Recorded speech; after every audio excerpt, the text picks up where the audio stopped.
My father always said money was the only measure of a man's worth. On the day I left home, he made sure to demonstrate exactly how little he thought I was worth. "Here's $100, he sneered, throwing the bills at my feet. "That's all a failure like you deserves." I was 22, fresh out of college with an engineering degree my parents hadn't bothered to attend the ceremony for. Standing in our expansive living room, my single suitcase packed with everything I owned, I watched the bills flutter to the marble floor like fallen leaves. The Harrison family fortune loomed around us. Crystal chandeliers, antique furniture, priceless art, all of it screaming old money and older pride. For generations, we'd been investment bankers, each son following his father into the prestigious halls of Harrison and Sons Investment Group. Until me. Engineering.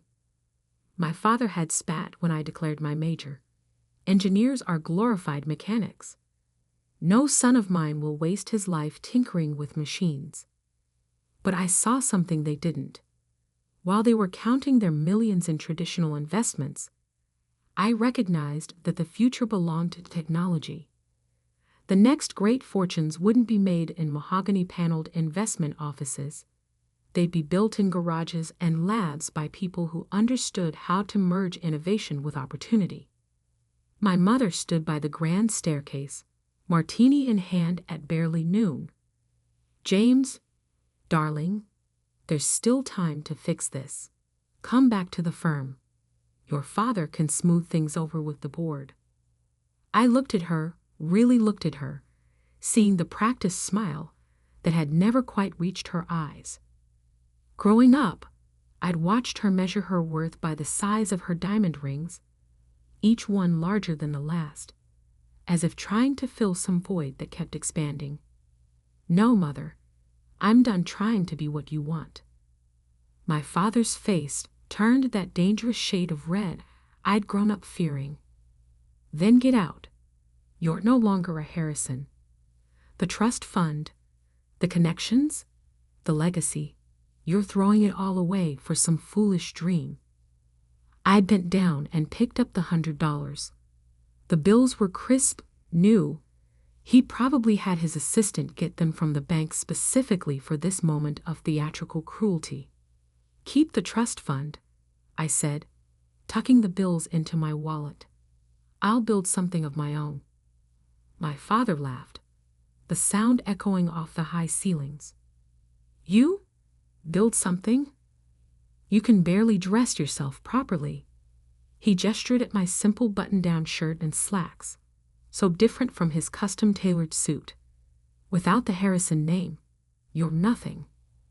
Those words would echo in my mind for years to come, driving me through countless sleepless nights and impossible challenges. But in that moment, I just smiled. "Watch me." I walked out of that mansion with $100, a suitcase, and an engineering degree they thought was worthless.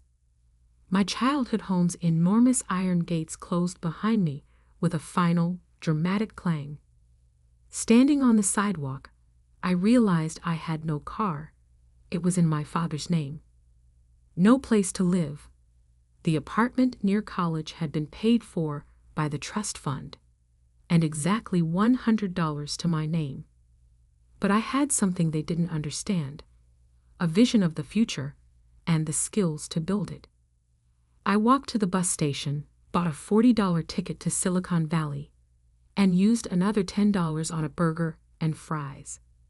Sitting in that greasy diner, watching buses come and go, I opened my notebook and wrote 3 promises to myself. I would never use the Harrison name for gain. I would build something that would change the world. When I returned, it would be on my own terms. $50 left.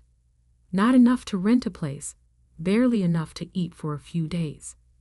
But I had my laptop, my degree, and most importantly, an idea that had been forming in my mind throughout college.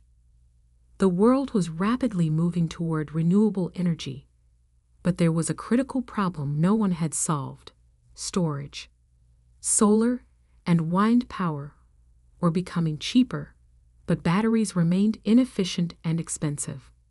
I had developed a theoretical design for a new type of energy storage system, one that could revolutionize the entire industry.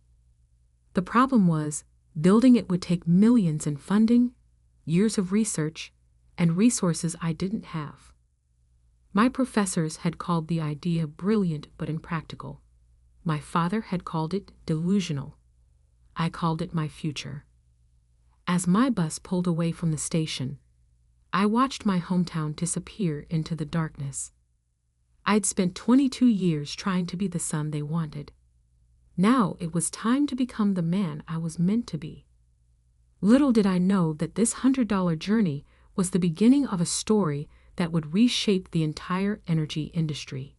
In 10 years, I would build a company worth billions, revolutionize how the world stored and used energy, and return home not as the prodigal son, but as someone they never imagined I could become. But first, I had to survive Silicon Valley with $50 and a dream that wouldn't die. Silicon Valley wasn't the gleaming tech paradise I'd imagined. My first night, I slept on a bench in a park in Palo Alto, using my laptop bag as a pillow and my jacket as a blanket. By morning, my $50 had become $30 after buying a cup of coffee and a bagel at a local cafe. But that cafe changed everything. "You're going to get robbed sleeping out there," the barista said, watching me try to stretch my coffee for hours while using their Wi-Fi.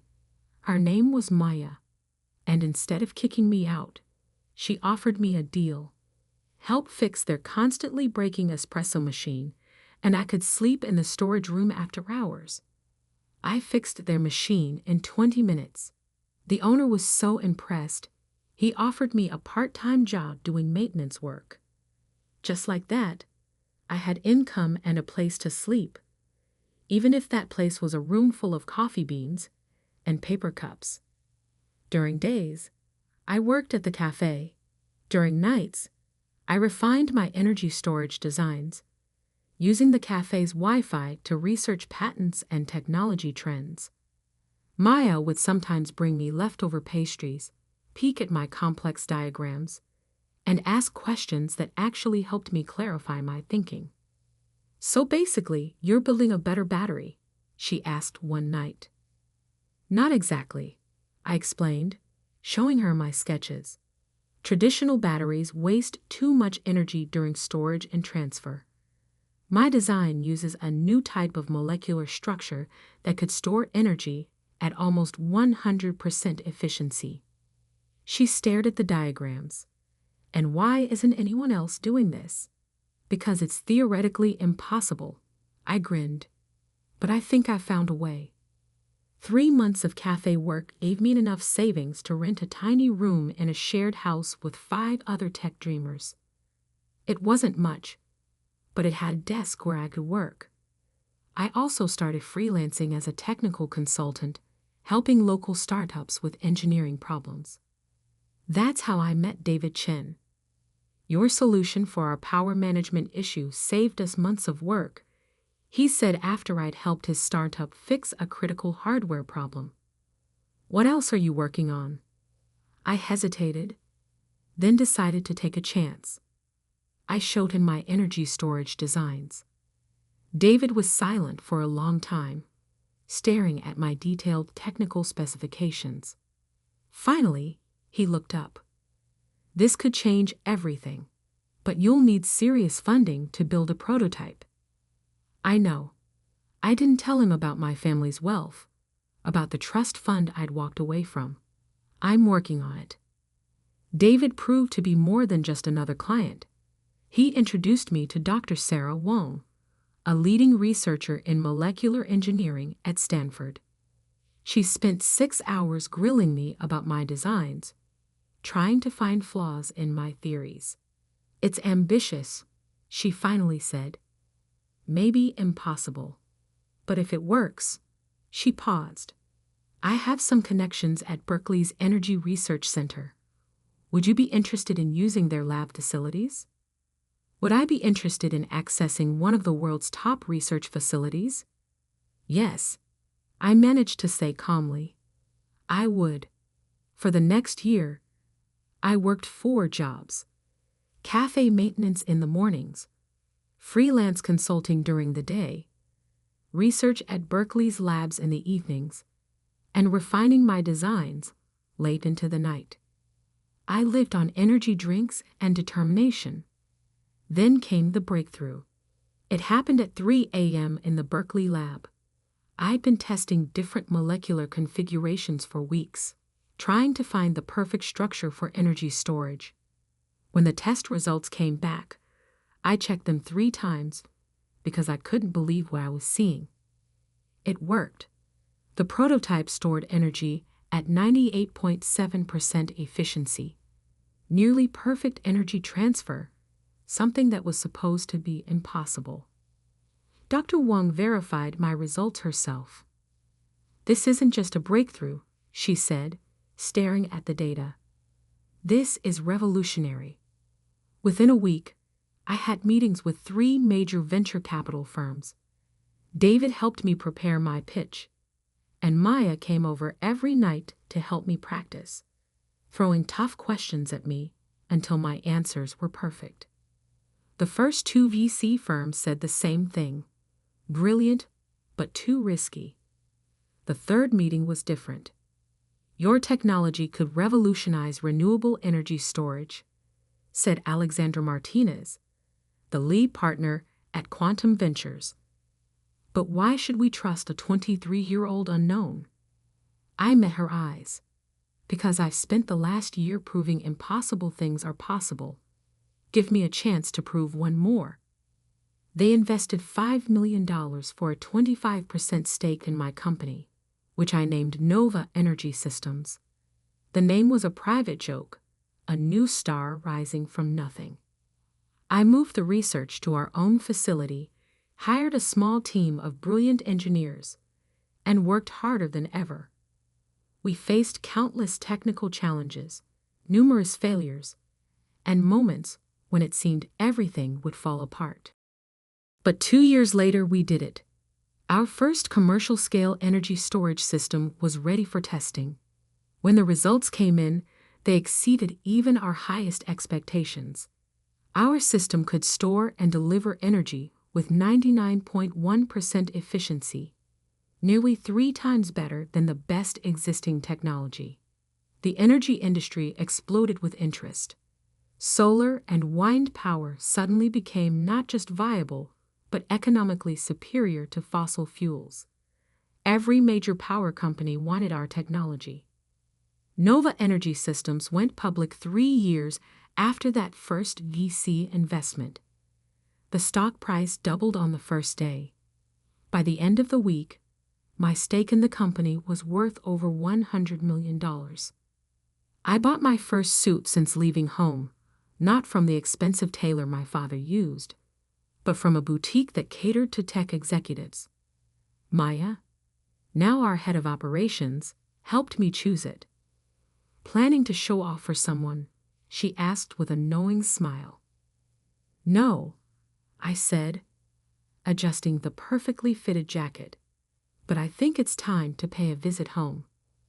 I hadn't spoken to my family in 5 years. Through business news and social media, I knew Harrison & Sons Investment Group was struggling. Traditional investment banking was dying, disrupted by financial technology and changing markets. They needed to adapt, to invest in new technologies. Exactly what I had tried to tell them years ago. Now they were facing their biggest crisis yet: a hostile takeover attempt by a mysterious tech-focused investment firm. What they didn't know was that the firm, Digital Horizon Capital, was a subsidiary of Nova Energy Systems, my company.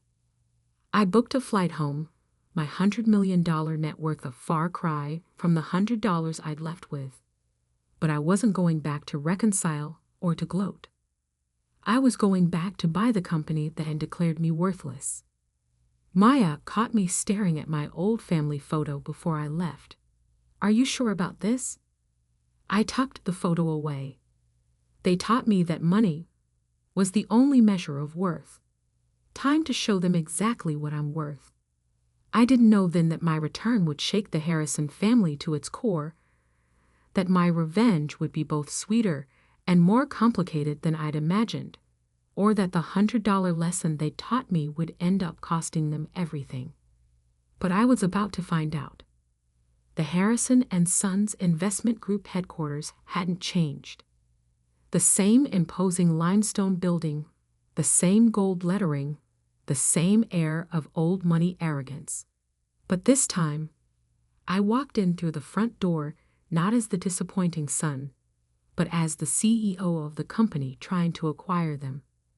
Mr. Blake here to see the board, I told the receptionist, using the name I'd adopted after leaving.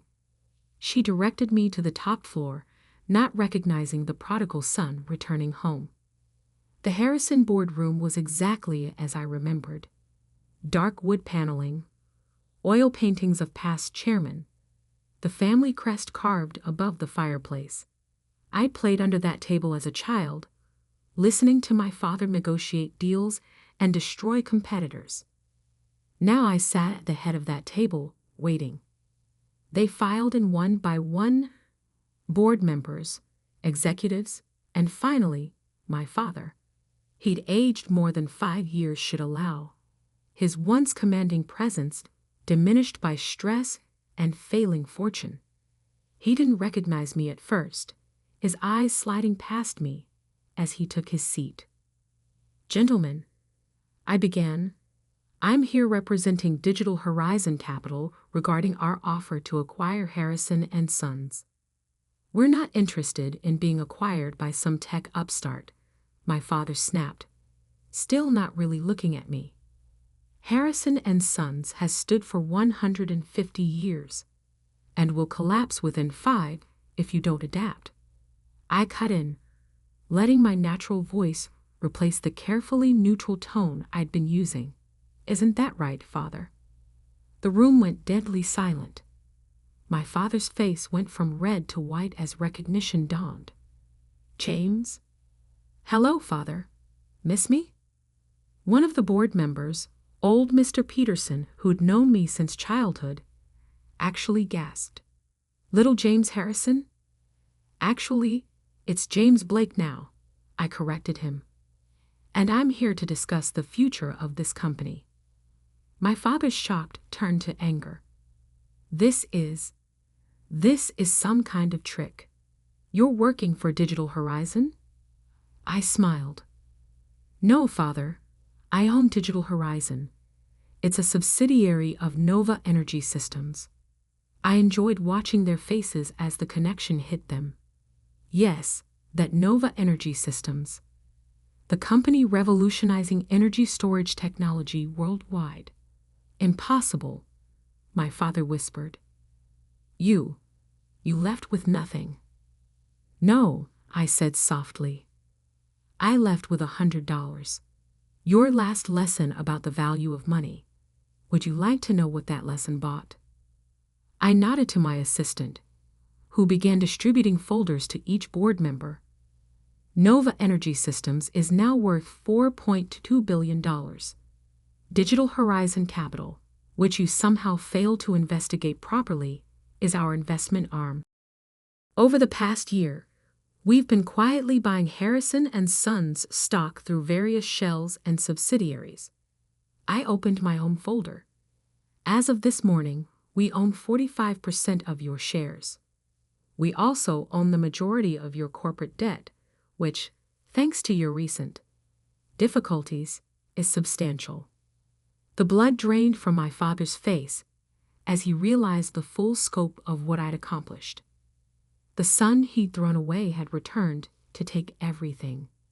The offer is simple, I continued.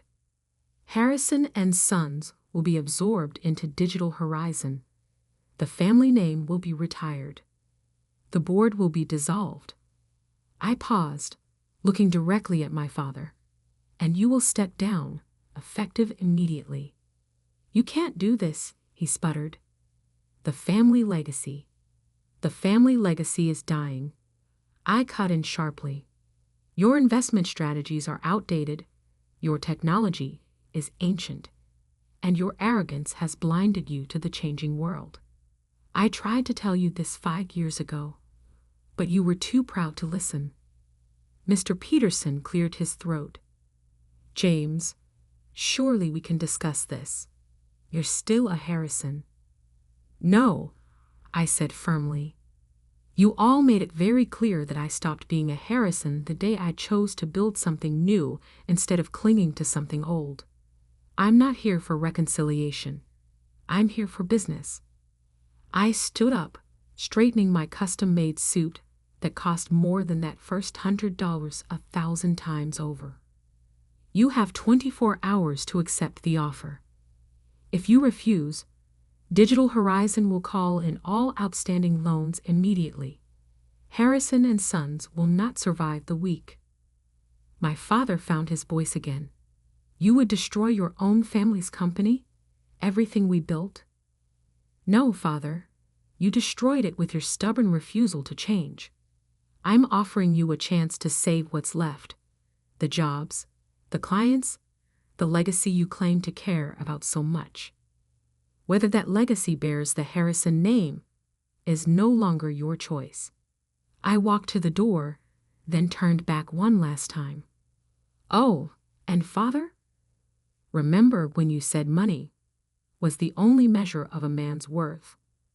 I smiled coldly. "By your own measure, what am I worth now?"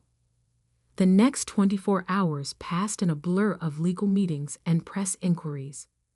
News of Nova Energy Systems' takeover bid had leaked, sending Harrison and Sons stock into chaos. My father tried to fight, of course, calling in old favors and trying to rally support. But I had anticipated everything. Every escape route was blocked.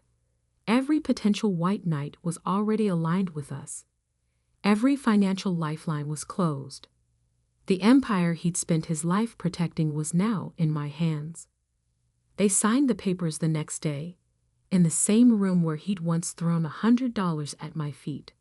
As the lawyers finalized the details, my father approached me. He looked old, beaten, but there was something else in his eyes. Something that might have been respect, or perhaps just resignation. "You planned this," he said quietly. "All of it." "No, Father. You planned it the moment you decided my dreams weren't worth respecting. I just built something better than you could imagine." He nodded slowly. "And now? Will you destroy everything out of revenge?" I looked at him for a long moment. "No, I'm going to rebuild it into something that actually matters. Harrison and Sons will become part of a company that's helping to solve the world's energy crisis, not just moving money from one account to another. The fact that it's no longer yours is just poetic justice." As I turned to leave, he called out one last time, "James, that $100. I smiled. "Best investment I ever made, Father. It taught me exactly what I didn't want to become." The transition took 6 months. I restructured the company completely, modernizing its operations and redirecting its resources towards sustainable energy investments. Most of the employees kept their jobs. After all, this wasn't about punishing them for my father's sins. My father retired to our old family estate, his pride more wounded than his wallet. I'd ensured he kept enough money to live comfortably. My mother tried to reach out several times, always with hints about reconciliation, but I kept my distance. Some bridges, once burned, should stay ashes. A year later, I stood in my office at Nova Energy Systems headquarters, looking out over Silicon Valley. Maya brought in a small package that had arrived from my father. Inside was $100, the same bills he'd thrown at me 5 years ago. I'd left them on his desk after the takeover signing. With them was a note, You were worth more than I knew. I took the bills to the cafe where my journey had started. The same barista who'd once given me shelter was now a senior executive in my company, but the cafe still made the best coffee in Palo Alto. I left the $100 as a tip. Some might call it petty, using my success to take over my father's company. But I didn't do it for revenge. I did it because sometimes the only way to fix a broken legacy is to tear it down and build something better in its place. They say money can't buy happiness. But $100 taught me something more valuable. The true worth of a person isn't in their bank account or their family name. It's in what they choose to build with what they have. I'd built an empire, and I did it not because of the Harrison name, but in spite of it. The $100 I left with bought me something priceless. The freedom to become who I was meant to be. The millions I returned with, they just proved I was right all along. And that's worth more than any family fortune. I stood in the rain, watching the movers carry elegant furniture into my sister Emma's new mansion. A wedding gift from our parents. A $2.8 million house in the most prestigious neighborhood in Boston. Meanwhile, I lived in a small apartment above the bookstore where I worked, barely making ends meet. Isn't it perfect for them? My mother gushed, not noticing how soaked I'd gotten standing outside. Emma and James will be so happy here. And there's plenty of room for grandchildren. I forced a smile, thinking of the congratulations card I'd scraped together money to buy. It's beautiful, Mom. Emma emerged from the house, immaculate in designer clothes, her new engagement ring catching what little sunlight filtered through the clouds. Madison, you finally made it. What do you think of our little starter home? Starter home. As if a nearly $3 million mansion was just a stepping stone. It's lovely, I managed. The perfect wedding present. Oh, don't be jealous, Maddie. Emma laughed, using the nickname I'd always hated. I'm sure you'll find someone special too. Maybe one of those nice boys at the bookstore. Our mother jumped in. You know the Henderson's son is still single. He's an accountant now. Very stable career. I bit my tongue. At 32, I had a master's degree in literature and was working on my first novel. But to them, I was just the family disappointment. The daughter who chose books over business, dreams over security. I should go, I said quietly. My shift starts soon. On a Saturday? Mom frowned. But we're having a family dinner to celebrate Emma's house. Some of us have to work weekends, Mom. Emma rolled her eyes. Still so dramatic, Maddie. This is why you struggle, you know. Always choosing the hard way instead of accepting help. Help, like the full ride to business school I'd turned down. Like the position at Dad's firm I'd refused. Like the arranged dates with suitable men I'd avoided. What they never understood was that their help always came with strings. Golden handcuffs designed to shape me into their version of success. The bookstore is short-staffed, I said, already turning to leave. And I need the hours. Well, Mom sighed, at least take some leftovers home. I hate thinking of you eating alone in that tiny apartment. I didn't tell her that my tiny apartment was my sanctuary, a space filled with books, art, and peace. A place where I could write without judgment, dream without limits. The next morning, I stopped at Pete's corner store for my usual coffee. Pete, a grandfather figure who'd been running the shop for 40 years, greeted me with unusual excitement. Madison, did you check your ticket? I blinked, confused. Then I remembered. The lottery ticket I'd bought 2 days ago. A silly impulse purchase with my last $5 when the jackpot had hit record numbers. Not yet. I pulled the crumpled ticket from my wallet. What were the winning numbers? Pete's eyes sparkled. Check the news, sweetheart. I pulled out my phone, finding the lottery website. The numbers appeared on screen. 7, 13, 24, 31, 42, 53. My hands started shaking. I looked at my ticket, then back at the screen. Pete, my voice was barely a whisper. I think I won. He grinned. I know you did, honey. I watched them draw your numbers live last night. All 6 matching numbers. You just won $97 million. The world seemed to tilt sideways. I grabbed the counter for support.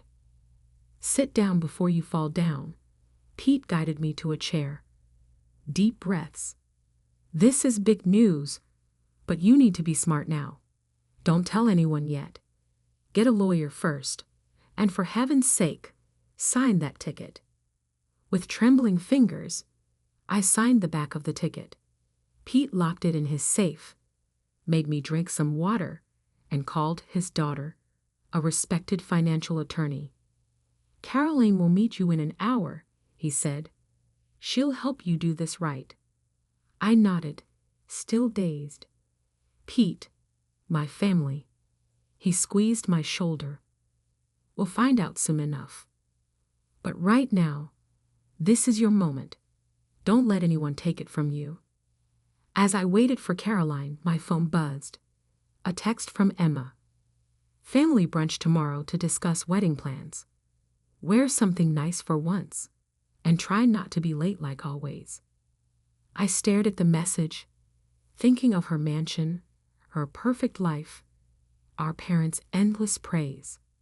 For 20 years, I'd been the family afterthought, the daughter they'd written off as impractical, unsuccessful, lost. Now I had 97 million reasons to prove them wrong. I texted back, sorry, can't make it. I have something more important to do. For once, I wasn't lying. 3 weeks later, I sat in my new lawyer's office, signing the final papers to claim my winnings. Caroline, Pete's daughter, had been invaluable, helping me set up trusts, investment accounts, and ironclad privacy protections. Remember, she said, reviewing the documents, once we submit these, your name becomes public record. Are you ready for that? I thought of the changes I'd already made. I'd quietly resigned from the bookstore, leaving my manager a generous check to help hire and train my replacement. I'd bought a beautiful but modest house in a quiet neighborhood, using a trust to keep my name off public records. And I'd started the groundwork for my own publishing company, determined to help other overlooked writers find their voices. I'm ready, I said firmly. The next morning, my face was splashed across every news outlet in Boston. Local writer wins $97 million lottery jackpot.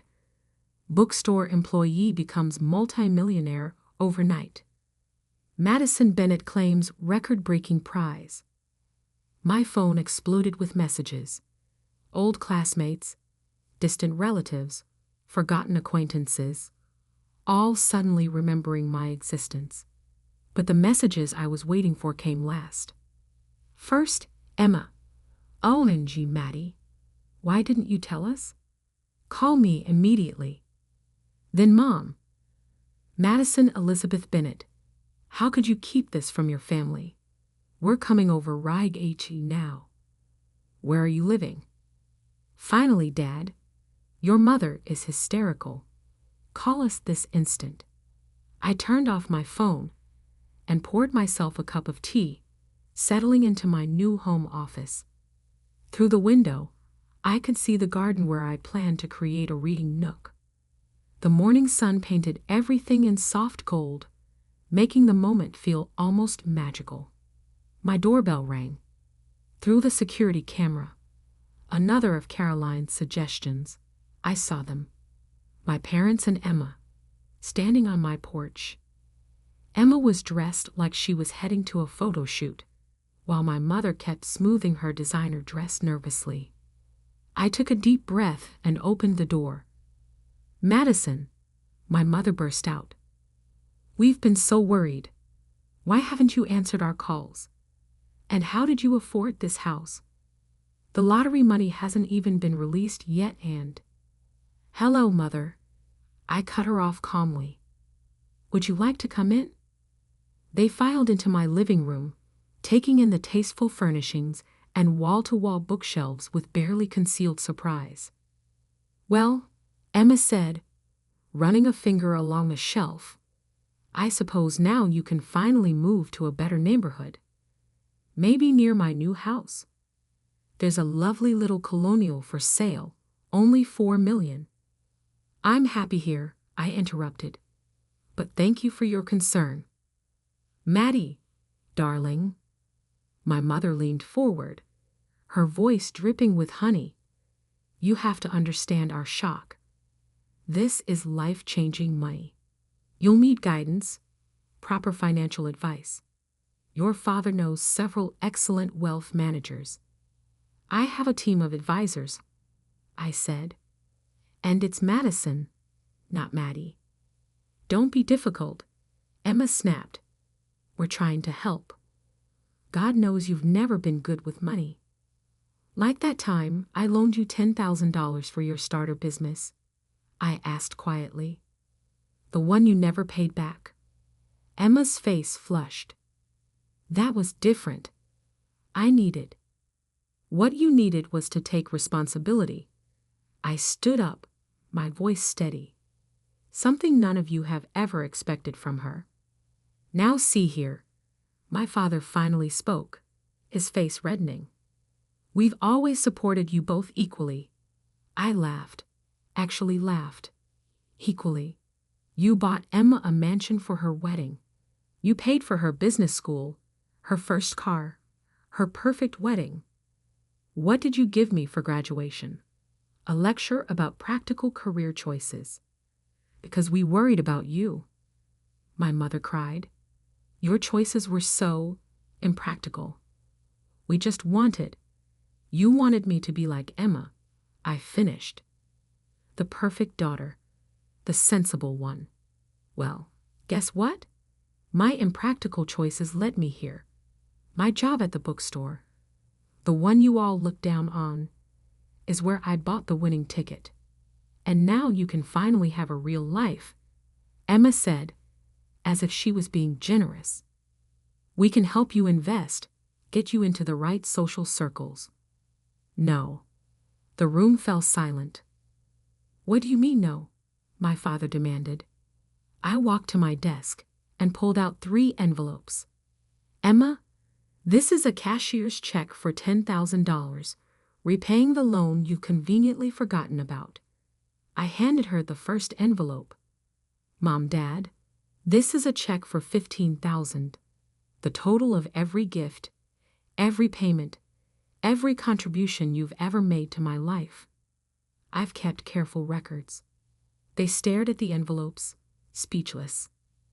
"The third envelope," I continued, "contains documents showing I've already established my own publishing company, created a charitable foundation for literacy programs, and set up my investments with one of the top firms in the country. I didn't need your guidance then, and I certainly don't need it now." But we're family," my mother whispered. "Yes, we are. And family should love unconditionally. Support dreams, not squash them. Celebrate differences, not try to erase them." I walked to the door and opened it. "Now, if you'll excuse me, I have a meeting with my foundation board about funding new libraries in underserved communities." "You're making a mistake," my father said stiffly. "You need us." I smiled, feeling lighter than I had in years. "No, Dad, you need me. And that's the real reason you're here, isn't it?" Emma stood up, her face a mask of fury. "You think you're better than us now, because of some lucky numbers?" "No, Emma, I always was. You just never saw it." As they left, my mother turned back, tears in her eyes. Madison, please. We made a terrible mistake. We see that now. Can't we start over? I looked at her, really looked at her, and saw for the first time how small she seemed. How all of them seemed, trapped in their narrow view of success and worth. Maybe someday, I said softly, but not today. I closed the door on their protests, walking back to my office. On my desk sat the manuscript of my novel, a story about a girl finding her voice in a world that tried to silence her. It was time to write the next chapter. 6 months later, the launch party for Bennett Publishing House was everything I dreamed of. We transformed an old warehouse into a magical space filled with books, art, and possibility. Local authors whose works we'd signed mingled with literary agents and journalists, while kids from our literacy program proudly showed off their own stories in a special display area. Pete stood beside me, beaming like a proud father. Look at what you've built, Madison, and not a penny wasted on showing off. He was right. While I could have easily bought a gleaming downtown office tower, I'd chosen to renovate this historic building instead, creating a space that felt like home to writers and readers alike. The millions I'd won had been carefully invested in education programs, in supporting new authors, in building something meaningful. My phone buzzed. A text from Emma. Saw your company in the Business Journal. Must be nice having everything handed to you. Betito, James lost his job. We could use some family support right now. I deleted the message without responding. Over the past months, they tried everything. Guilt, manipulation, fake kindness, and finally, outright demands. Emma's starter mansion was apparently too small now. Mom and Dad's country club membership needed renewal. James's failed investments needed covering. I'd ignored them all. Miss Bennett? A young girl tugged at my sleeve. She was one of our literacy program students, clutching a notebook. Will you read my story? Of course, Sophie. I led her to a quiet corner, sitting down at her level. What's it about? A girl who finds a magic pen, she said shyly. Everything she writes comes true, but she has to figure out what's really important to write about. I smiled, thinking how wisdom sometimes comes from the most unexpected places. Madison. I looked up. My mother stood there, looking uncomfortable in the casual atmosphere. She'd lost some of her polished perfection. The past months had been hard on them, I knew. Dad's firm had lost several major clients. Emma's perfect marriage was showing cracks, and their social circle had begun to shrink as their resources dwindled. Mom, this is a private event. I know. I had to talk to you. She glanced at Sophie. Alone? I turned to Sophie. Why don't you show your story to Miss Sarah? She's our children's book editor. After Sophie scampered off, I faced my mother. Well, your father's company is failing, she said bluntly. Emma's house is being foreclosed. Everything's falling apart, and you're here playing with children's stories. I stood up, anger flaring. Playing? Look around, Mom. Really look. See those kids.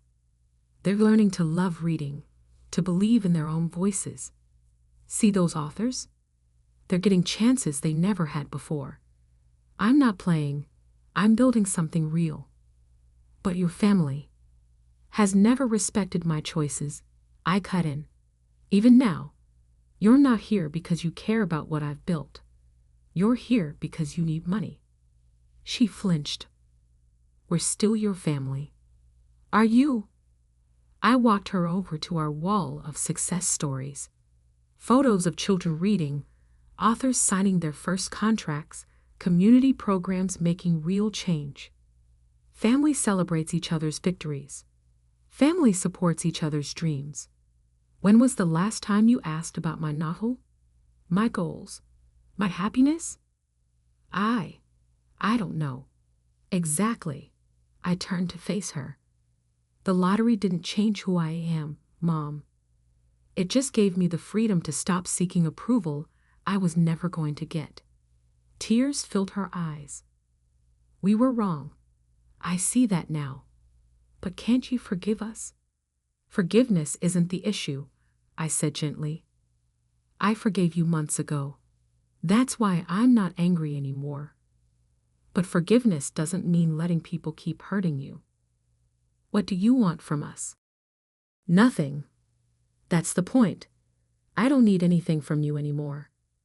And until you can want a relationship with me that isn't about money or status or your idea of success, we don't have anything to discuss. A commotion near the entrance caught my attention. Emma had arrived with Dad and James in tow. Really? I sighed. You all came to ambush me at my company's launch. We're desperate. Emma cried, mascara running down her cheeks. James lost everything in that investment scheme. The bank is taking our house, and Daddy's company is dying. Please, Maddie, you have to help us. The room had gone quiet. Our guests tried to pretend they weren't watching the drama unfold. I looked at my family. Really looked at them. Dad, gray and deflated without his usual power. Emma, designer clothes now slightly worn, desperate for a bailout. Mom, torn between pride and need. No, I said firmly. No. Dad's voice cracked. I'll make you all a different offer instead. I pulled out my phone, pulling up some photos. This is Carter Financial Services. They're looking for experienced advisors with community connections. Dad, they've agreed to interview you for a senior position. No guarantees, but a fair shot. I swiped to the next photo. Emma, the local arts center needs a fundraising coordinator. With your social skills and event planning experience, you'd be perfect. James, my friend's construction company is hiring project managers. Real work, fair pay. You want us to work for other people. Emma looked horrified. I want you to earn your own way. Like I did. Build something real. Find out who you are without the fancy titles and borrowed money. And if we refuse, Dad asked stiffly, then you'll figure something else out. But you won't get a dime from me to maintain the lifestyle that made us all so unhappy. Mom stepped forward, surprising me. The Arts Center, they really think Emma would be good at fundraising? Yes, because she is good at it. When she's actually trying, not just playing the perfect daughter. Emma wiped her eyes, smearing expensive mascara. I don't know how to be anything else. Yes, you do. I took her hand, the first time we touched in months.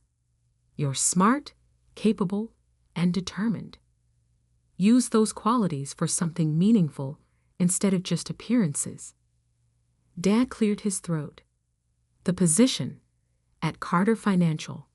When's the interview? Tomorrow at 10. Don't wear your Rolex. Show them your experience, not your ego. One by one, they nodded, not happy, not grateful, but perhaps thoughtful. As they left, Mom turned back. Your company, it's really amazing, Madison. I'm sorry we never saw. I know, I said softly. Maybe someday you'll see me too. After they were gone, Pete appeared at my side. You okay, kiddo? I looked around at my publishing house, at the dreams being born, the stories being told, the lives being changed. You know what, Pete? I really am. Sophie came running back, waving her notebook. Ms. Bennett, Ms. Sarah loved my story. She said maybe someday it could be a real book. I knelt down beside her. Want to know a secret, Sophie? Every real book starts with someone brave enough to tell their story. Like you. Like all of us. Later that night, I sat in my garden reading nook, working on my novel. My phone buzzed with a text from Emma. I have an interview at the Arts Center tomorrow. Any advice? I smiled, typing back, be yourself, your real self. The lottery hadn't just given me millions. It had given me the chance to show my family and myself what real wealth looked like. Not the money in my bank account, but the courage to finally be exactly who I was meant to be. And that was worth more than any number could measure.